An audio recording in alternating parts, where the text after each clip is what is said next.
2:00 ng hapon. Puno ang pinakamalaking conference hall ng Mendoza Corporation. Lahat ng empleyado ay naroon. May mga nag-uusap, may mga nagtataka, at may mga kinakabahan. Pero sa lahat ng tao sa silid, si Vanessa ang pinakakampante. Nakasandal siya sa upuan habang nakangiti. Sa isip niya, siguradong tungkol ito sa bagong empleyadong si Samantha. At sigurado siyang matatanggal ito. Ayan, tingnan mo. Ang kapal ng muka. Pinatawag pa sa meeting? Nagbulungan ng ilang empleyado nang makita nilang pumasok si Samantha. Simple pa rin ang suot nito. Tahimik. At walang bakas ng kaba. Napangisi si Vanessa. Enjoy ka muna. Mamaya palabas ka na rito. Makalipas ang ilang minuto ay pumasok si Adrian. Agad na tumahimik ang lahat. Tumayo siya sa harap. Good afternoon, everyone. Good afternoon, sir. May mahalaga tayong i-anunsyo ngayon. Naging seryoso ang lahat. Samantala, napansin nilang may isang bakanteng upuan sa pinakaharap.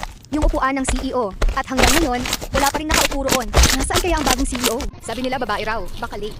Napangisi si Vanessa. Kung CEO ako, hindi ako may late. At doon, biglang bumukas ang pinto. Lahat ay napalingon. At halos sabay-sabay silang natigilan. Dahil si Samantha ang naglalakad papunta sa harapan. Diretso, kalmado, at walang pag-aalinlangan. Napakunot ang noo ni Vanessa. Anong ginagawa niya? Hindi sumagot ang mga katabi niya. Dahil pareho silang naguguluhan. Patuloy sa paglalakad si Samantha. Hanggang sa makarating siya sa bakanteng upuan. At saka siya umupo sa upuan ng CEO. Tahimik, mabigat, nakakagulat. Parang huminto ang oras sa buong conference hall. Ano?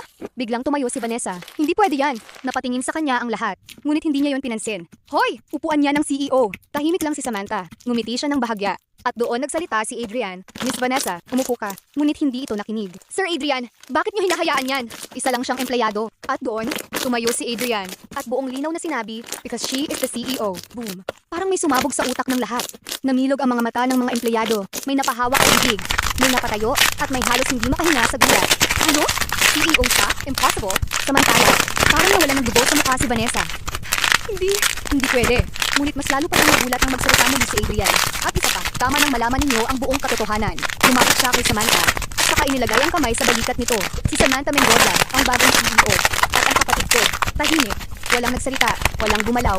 Lahat ay natulala. Pati si Vanessa. Pakiramdam niya ay gumuho ang buong mundo niya. Bigla niyang naalala ang lahat. Yung paninigaw niya, yung pangmamaliit, yung pagbabanta, yung pagsusumbong niya. Lahat ng ginawa niya. Sa mismong CEO at sa kapatid ng head manager, dahan-dahang tumayo si Samantha at tumingin sa buong silid. Magandang hapon sa inyong lahat. Sa unang araw ko rito, nakita ko ang tunay na kalagayan ng kumpanya. Nanahimik ang lahat.